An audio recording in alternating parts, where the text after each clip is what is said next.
All right, so in this section, me and Spiros, we're going to talk about low latency media over NDN. We're going to dive deeper a little bit into NDN RTC library, its architecture, and I will show a quick demo for that. And we're going to discuss a little bit of how we use it, what we learned in terms of forwarding strategies, congestion control, and retrieval of real-time data from the network.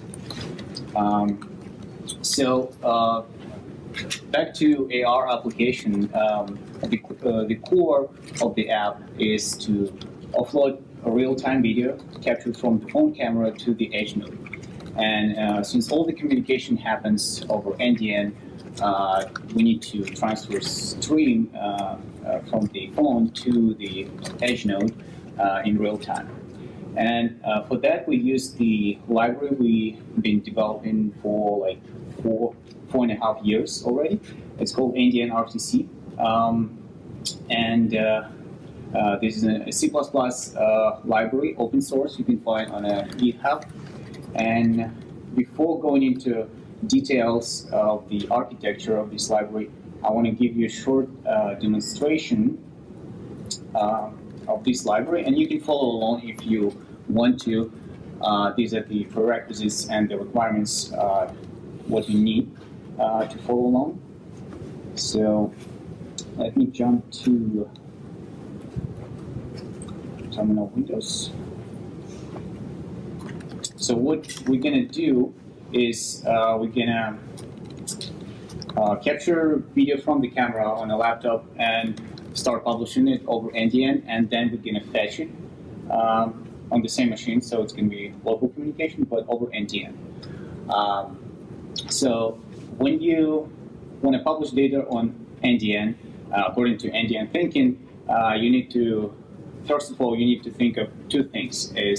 First one is how you're going to name the data.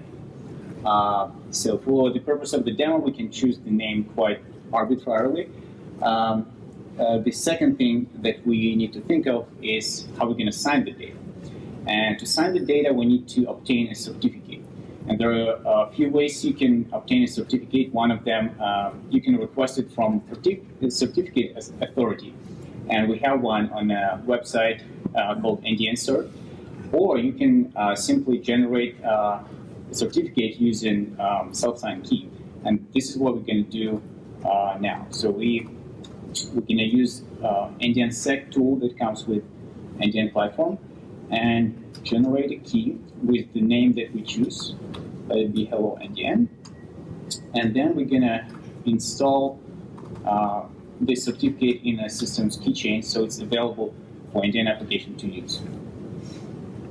So once we've done that, we can see that the certificate was successfully generated and installed in the system. So NDN sec list command shows us the list of all the identities that we have. We can even dump the contents of the certificate to see that it's really there, or save it into a file. I'm going to tell you later why. So now we have chosen the name for our data, and we have a certificate to sign it.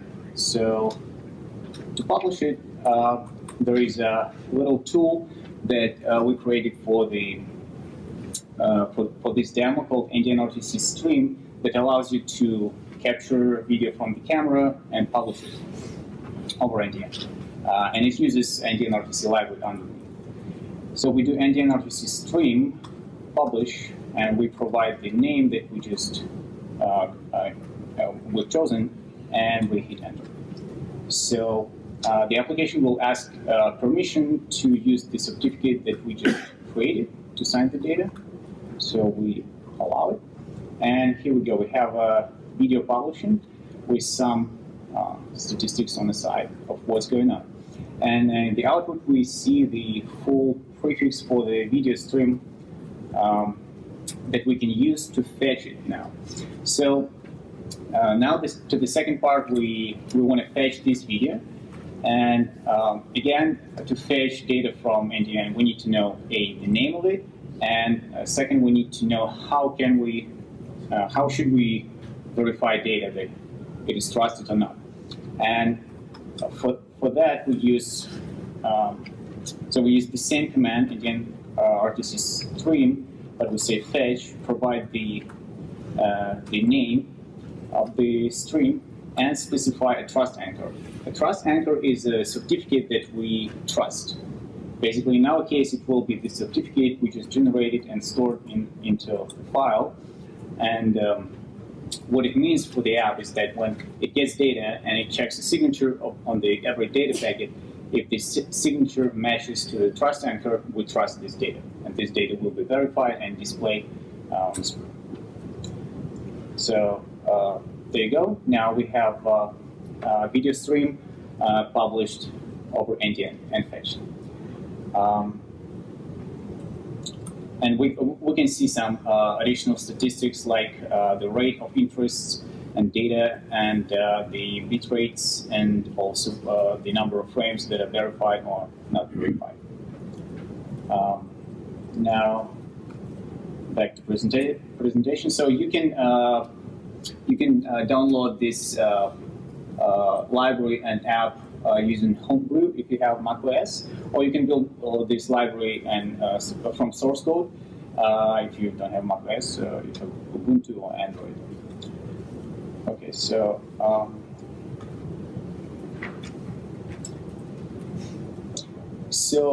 this NDN RTC library, as I said, allows us to stream audio and video data in real time over NDN. We've been developing it since 2013, and the library is capable of streaming HD video in multiple bit rates and also HD quality audio streams. We have built a number of applications using this library, starting with the simplest console applications in 2013, and then we had a conferencing app that we use for our internal meetings.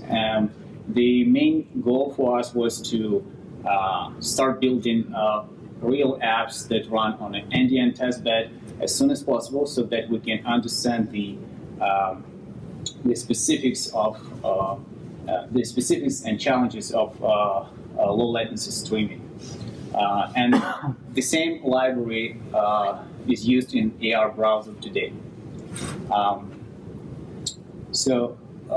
The core of every NDN application is its namespace. So when you start developing NDN app, you need to think of how you're going to name the data. And this is an example of NDN RTC namespace.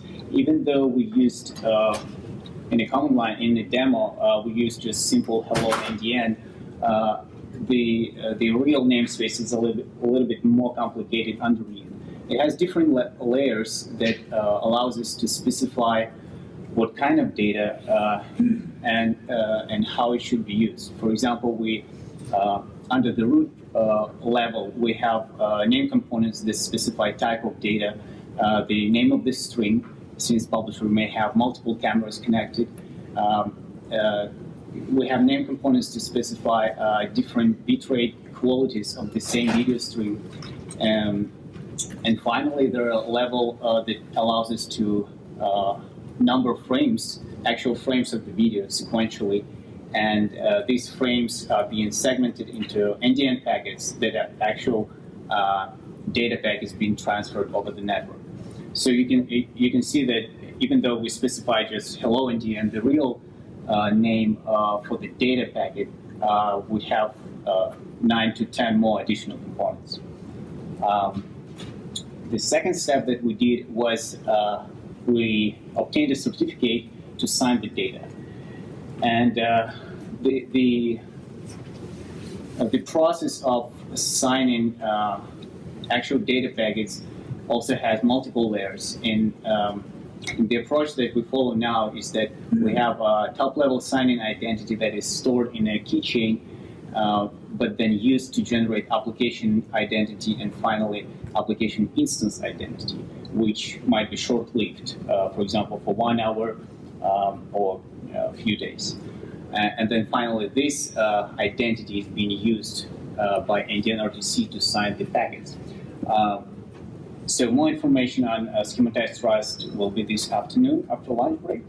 But we'll continue into more details of how it works, how the library works. So this is a higher level overview of the library architecture. So we need to support two roles for the library. First one is being a producer that allows us to publish data over NDN. All it does, it gets raw video frames from a camera or a file or file pipe, encodes these frames and slices them into NDN packets and adds them to the memory cache. And that's it. So there is no, if you run producer on your machine, there will be no data transfer over the network because no one's requesting it. It will be just stored in memory cache. The other side of the library is the consumer, which in order to get the data need to maintain a pipeline of interests for the data that has not been generated yet, and then with the intent that this interest will be stored in pending interest tables, and when the data will become available, this data will come back to the consumer, where it will store this data in a buffer and reassemble frames from individual segments, decode them, and play them back to the client. So we've been running tests with NDN RTC, and we had a lot of lessons to learn on how to implement real-time streaming over NDN, or how to build and design NDN apps, how to test the network, and what assumptions we should take into consideration for the network architecture. One of the important ones I want to highlight is that there were some challenges for the forwarding strategy that we use on a testbed. So the forwarding strategy is the mechanism in an NDN forwarder that decides where the interest should go next. And when we started to run our app, actually it was an NDN Con application that used NDN RTC, and we were capable of running 4 to 5 people conference with audio and video over the testbed. We've seen the first time we saw many weird patterns of traffic flowing on a testbed, and in this particular case, the router was confusing multiple consumers with the case when there's just one consumer. So since interests for the data are named in the same way, the router was incorrectly assuming that these are the interests coming from the same consumer, and these are retransmissions. So it was trying different paths, which are longer and not effective for the data, essentially flooding the whole NDN testbed. The other lessons that we learned from that is that there should be no assumptions on the namespace, application namespace inside the forwarder. In our case, there were some assumptions made that after the segment, the sequence number of a frame, there should be a segment number, which is not necessarily the case. So we have these Redmine issues where you can find all the details of how we discovered that and learn from that. So besides, so when we started to run tests on a testbed, we were thinking about congestion control and how should we approach this problem of detecting congestion for NDN. The problem is that the traditional approaches that for the low latency do not necessarily work. So with the traditional approach, the receiver tries to estimate the bandwidth between between 2 points between the receiver and the sender, and then notify sender to slow down. In NDN case, we have a pool-based approach. There is no direct communication channel with the producer. There could be multiple paths and multiple endpoints. NDN could be deployed over different transports. Could be layer 2 wireless or IP UDP tunnels. Finally, interest aggregation doesn't give us much information to decide whether the content fairness issue. So we came up with a practical congestion control approach where the congestion detection happens